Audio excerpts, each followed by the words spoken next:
Welcome to another episode of Couples Academy Live. We are continuing with our love series, and today we're talking about how love always hopes and trusts. Join us now.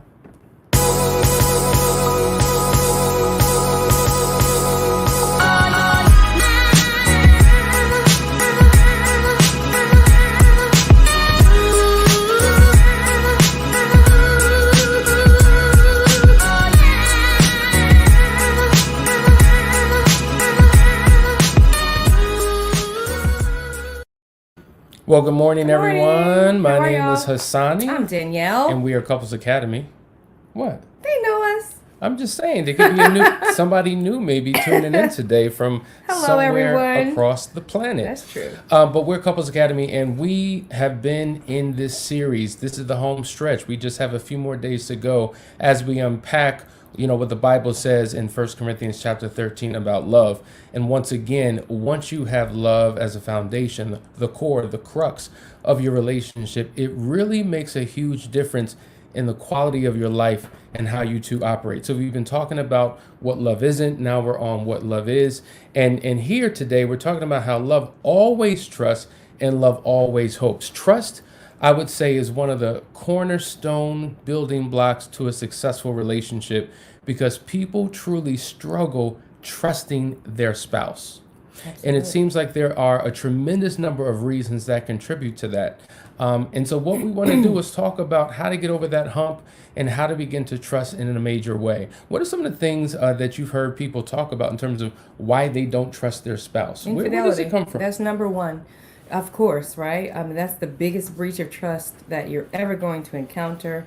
And I think God knew that it was going to be a serious issue. That's why it's the thing that He says, if your spouse is unfaithful, you can actually depart from the marriage. And so that's what, makes it such a struggle because it's so hard to build that gap or rather bridge that gap and bring trust back into the relationship without a significant amount of work. And then obviously there's all kinds of other things that fall underneath the infidelity. There could be financial infidelity that cause us not to trust. There's so many areas. Yeah. But at the end of the day, when we don't have trust, it's another version of breaching our security, and we don't have the peace that we want to have. We don't have the connection that we need, and it's an issue. Yeah. So whether infidelity is one form of betrayal, but you also mentioned financial infidelity, which is a form of betrayal. When you betray your partner, you breach that trust. A lot of people don't trust their spouse because of lies. And a lot of times when we engage in lies take on different forms. For instance, there's the flat out lie, I'm just lying to you. Then there's the omission of truth. I'm going to share certain things with you, but I'll keep certain things out. There's given a false impression. I mean, there's all types of cousins around deception. Cousins, right? Yeah. Cousins of deception. The cousins of deception. Wow, that'd be a good teaching. And the thing is that when we make these mistakes in our marriages, when we do things that cause us to lose trust, we want to somehow quickly restore it. We just want to be trusted again. If I'm the one that breached the trust and I say to you, I'm not doing it anymore and I'm no longer going to do it, we expect trust to just arrive, right, in a package. Like it's just back, and it doesn't work that way. It takes so much work to rebuild the trust once it's broken. So the goal is to not break the trust. But unfortunately, that's not the case for so many. So we help couples learn how to rebuild trust. And that's what's so important, because if you don't have trust, you really don't have anything. You can't sleep at night without trust. This is so true. If I'm always wondering, what are you doing and where are you going and who are you talking to and what are you doing every time you pick up your phone and what are you searching and who are you texting, that's not a quality of life. That creates all types of insecurities. That can cause all types of frustration between two partners because all the questions and it just doesn't make for a healthy relationship. And so trust is something that is critically important for us to begin to establish if we're going to make this thing work. And so it's foundational, as we were talking about. And so we talk about how trust is both a light switch and a dimmer. For instance, when you lose trust, boom, you lose it like that. It's like turning off the switch of a light. But to regain that trust, it's almost like a dimmer. You establish it over the course of time. And we talk about the 3-phase approach to restoring trust. Phase number 1 is creating a system of accountability. Once we have this system of accountability that has checks and balances in place that we both can believe in, let's create the system. Now, I don't trust you yet, but I trust the system we put in place. Then we will place you within that system. And we want to look at your behavior and we want to see the consistency of your behavior. I don't believe you yet, but I believe what you do. Either I'm going to believe that you're going to do the right thing, or I'm going to believe that you're going to do the wrong thing by your actions. So I can't pay attention to what you say. I have to pay attention to what you do.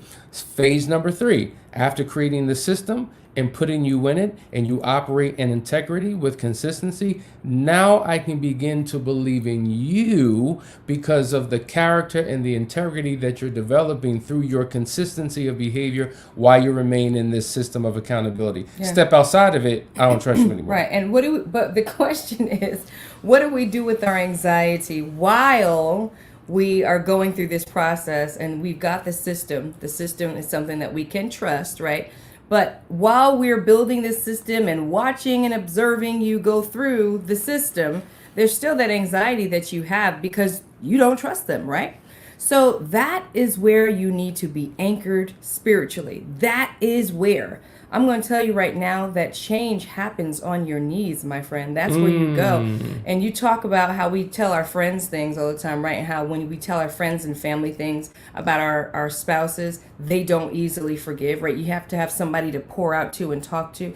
God is the person that you can pour out and talk to. He's the one that will keep all your secrets, okay? He's the best secret keeper. So that's where you go, because while you're not trusting the person, though you have a process in place that will help guide the person, you still have your own issues. You don't even trust that they'll follow the system. Okay? And so you need to be able to go to a place, and your place should be anchored spiritually. Get on your knees and pray. That's where most of the pivoting took place in our relationship, where I said, okay, you know what? I'm done trying to fight to change Hassani. I can't change myself, right? So let me go to God. Let me go to God and ask him to be my mirror, because I really wasn't trying to hear anything he had to say.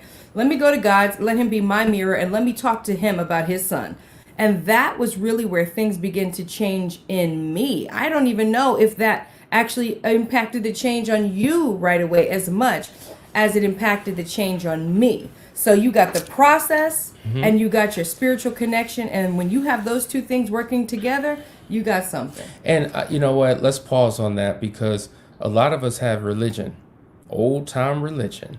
We grew up in a family or in a culture, in a society where going to church or the mosque or the temple or whatever your faith tradition is, that's what you do. It's a tradition.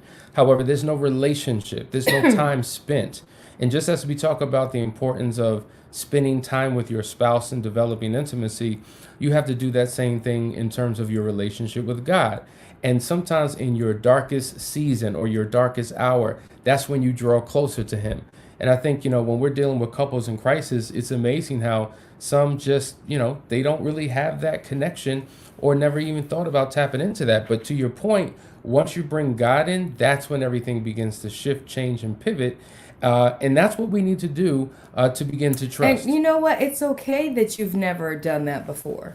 Maybe you've never been in marital crisis before either. Maybe you've never been at your wit's end before. We have a group that we meet with every Monday. And last night, one of the couples had talked about how things are going so well for them. They have been praying together, which is something that they had never done before. They have been watching biblical spiritual messages or church programs together.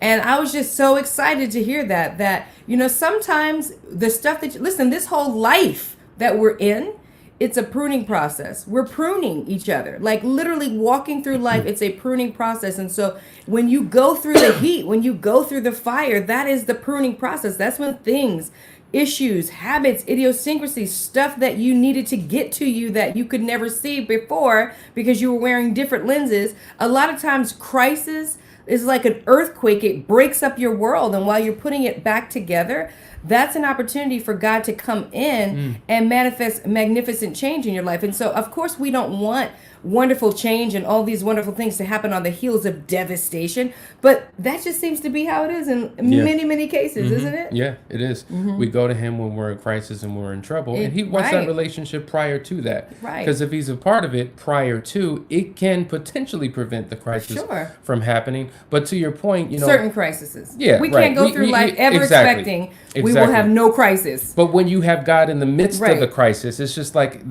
being in the eye of the storm. When you're in the eye of the storm, it's a lot safer than being in the actual storm. Absolutely. And so, God is everything, and that's why we're talking about the love of God and how one of those attributes is love always trusts, meaning it believes it believes in the possibility of what can be. But we're talking about the lies, right? And so, when you're lying constantly, it can negatively impact the relationship. So while the person has to begin to trust more, the person who's the violator of the trust, the one who has lied, they've got to course correct as well, because you can't expect your partner just to trust if you continue to be untrustworthy. And it just reminds me of this particular quote. It says, "He who tells a lie is not sensible of how great a task he undertakes, for he must be forced to invent 20 more to maintain that one."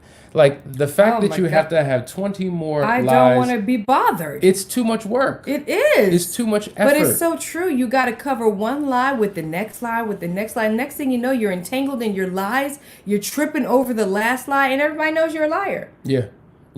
And that's when you start. That's when your character starts changing. Yeah. Not only are you telling a lie, now you're living a lie. And we know that one of the greatest propagandas of lies was this particular leader, Hitler, who said, "Make the lie big, make it simple, keep saying it, and eventually they will believe it." Wow. We see that happen in relationships a lot. He must have been the biggest narcissist ever created, because you're going to just lie to somebody's face. I mean, it makes me think about gaslighting, when somebody literally just tries to manipulate the situation. Like, I come to you with a situation and somehow you turn the table completely on me. You make me think I'm crazy. You make me question myself. Like, that's the power and ability to tell a lie so convincing, saying it so many times that you even question your own truth. Like, wait, I've always known it to be this way. Now you're going to tell me, Right. So that's just so wicked. Right. It is. And so we've got to shift things.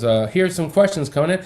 How can I trust my spouse when he says he's ready to bounce at any moment? Well, you can't really trust the security of that relationship if he's ready to bounce at every moment. There's no security in that. And that's what makes people feel insecure. Right. And I would want to know, why is he saying that he's ready to bounce at any moment? What's going on that this conversation is even on the table, that I'm ready to flee? Is it something that happened in the relationship that he's not trusting you? Like, see, there's so many dynamics involved here. Is it a personality style? Is he the type of person that runs when everything gets hot or heavy in the marriage? You see, so these are the things that we need to talk to you about to be able to get an understanding and help you through the process. Absolutely. Heather says, relearning that God will show me small signs that he is listening. I had forgotten this over the good years. It's crazy how we forget to talk to God during the good years. It's so true. I've beat myself up about that many times. Being a mother of 4, right? You get real busy. And I've always said, I remember the days before I had children. I was so close to God, and I've tried to get myself back to that place and really haven't been able to get back to that exact place. But there are seasons in life too. There is that grace for seasons in life. But yes, those moments when God will shine a light, when you know he's there and speaking to you, it's golden. Yeah, absolutely. Here's another comment. What if God was supposed to be the foundation, but your spouse used it to get only what they wanted? Okay, so now they're using God as a form of manipulation and a form of control. Well, that's a problem. Like, someone once said that a grape can be used for medicinal purposes. A grape can be used for its nutritional value. But that same grape, given a certain spin and given a certain twist, can be used to do great harm. It's not what you use, it's how you use what you use, and not where you get it from, but what you do with it once you get it. The point is, you can use something for good, you can use something for evil. And so God obviously is all good, but if you're going in with a negative, with a selfish, with a narcissistic, with a manipulative perspective, then it can be bad. And so when God is the foundation of your relationship in the right way, it will work for you. Safisa says, as the one who broke the trust, I've had to be okay with having to learn to play open cards. I've had to answer every phone call in front of my wife. I've had to remove all passwords from all my devices. I've had to learn to call and explain why I would be late. My life had to be an open book, and as the perpetrator, I had to humble myself like that to regain the trust. Over the years, I've seen God do wonders and restore my marriage. I mean, we can end the show now. There it is. Thank you. You know how many people, that's just too much. I'm not doing all that. If you don't, you just need to trust me. I said I wouldn't do it anymore. It is what it is. I'm not going through all that. If you got to go through my phone, then it's over. It's done. We might as well file for divorce now. That's not someone who's repentant. That's not someone who's remorseful. That's not someone who realizes the gravity of what they've done. That's someone who continues to minimize and justify and rationalize poor decisions. But when you're really willing to do stuff like that, and we talk about that, we talk about how couples have to open everything up because trust is regained over time, and your consistency of proving yourself to be honest is what's going to win your spouse's heart back. I love it. Can you think of anything? I mean, you kind of took my words away there because it was perfectly stated. But look at this. Rita says, I'm suspicious of everything after infidelity. I don't even trust my own thoughts because they have been wrong. Ask God to intervene if it happens again. I am a fool for trying again. Or am I a fool for trying again? You know, a lot of times people do not only do they struggle to trust their spouse, they don't trust themselves.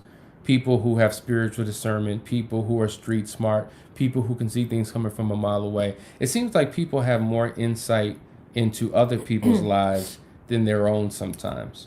There's blind spots that we have in our own life. And that's why you need accountability partners and people who are emotionally attached from your situation who can see things that you can't see. You've talked about this before. The closer you are to the tree, all you see is what's in front of you. But when you step back, you can have a bird's eye view and you could see things that you didn't notice. So that's why you need a community. We talk about there's a community of support that will keep a marriage intact, and having people in your lives who become eyes and ears for you in a loving, trustful way can contribute to that. Yeah, and I don't think you're a fool for trying again. I think that a lot of times after infidelity, we begin to question ourselves because we think, how did I miss this? You know, if you always saw yourself as somebody who has intuition and knows things, but somehow you were blindsided by this infidelity, you can begin to question yourself. I don't think you're a fool to try it again. I think it's really about making sure that you're trying it in the right way again. And that's where Hassan was saying that you need some accountability. I would not go blindly back into trying because that's kind of sticking our head back in the sand the way maybe it was before. We need to go back into this with our eyes wide open, which really connects back to what Safiso said, where there needs to be something established where everything is open and exposed and you have the understanding and clarity that you need to be able to regain your trust in your relationship. Yeah, you're not foolish. And in fact, what you're doing is what the scripture even speaks of. It says, love always trusts. Meaning, now let's clarify what that means. It doesn't mean that you're naive. It doesn't mean that you're undiscerning. It doesn't mean that you're gullible, that you just go along with what anybody says. I mean, God has given us wisdom and discernment to know truth from and what's not true, but the ability to always trust basically means I'm willing to believe and I'm willing to trust that we can get beyond this, that we can overcome this, that there is light at the end of the tunnel, that there is a better way, that we can have the marriage that has been promised to us. That's what that means. Doesn't mean everything that comes out of a person's mouth you just believe blindly and foolishly to put yourself in a bad position again.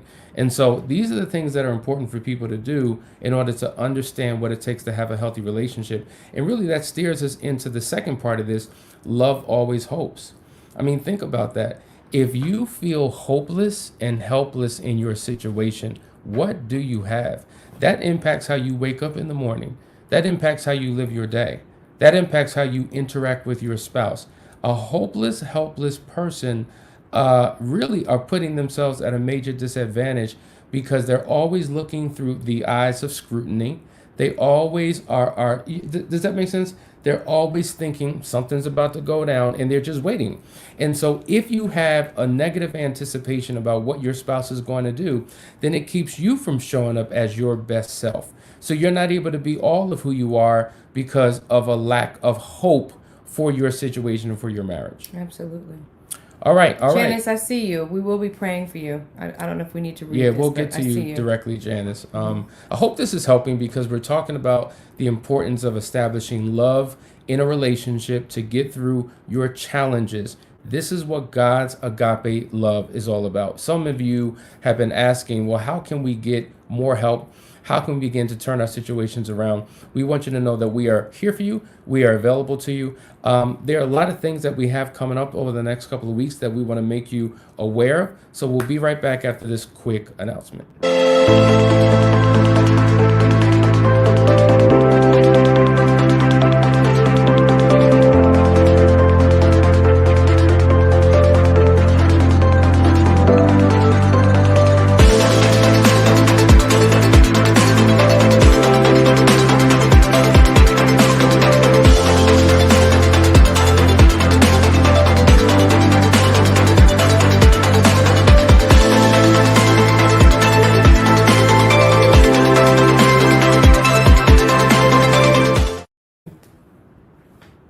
Hello, I'm Mark Barnes from Ohio, and I honestly would say that before coming here I was very nervous.